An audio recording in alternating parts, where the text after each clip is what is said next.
সেইদিনা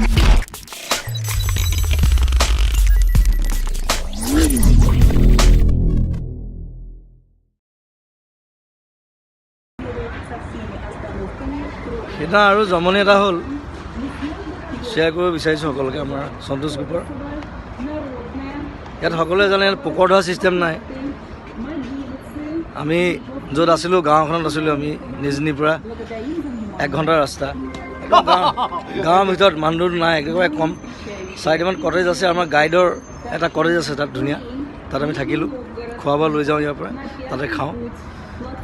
আৰু মই কি কৰিলোঁ, পাকঘৰৰ পৰা মানে পোকৰ ধুবৰ কাৰণে গিলাচ এটা লৈ গ'লোঁ।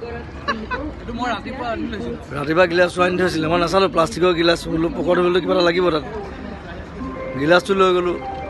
তাত পোকৰ ধুইছোঁ, তাৰপিছত দেখিছোঁ কিবা পোকৰ পৰা তেল ওলোৱা নিচিনা লাগিছে। বোলো পোকৰ পৰা তেল ক'ৰ পৰা ওলাব?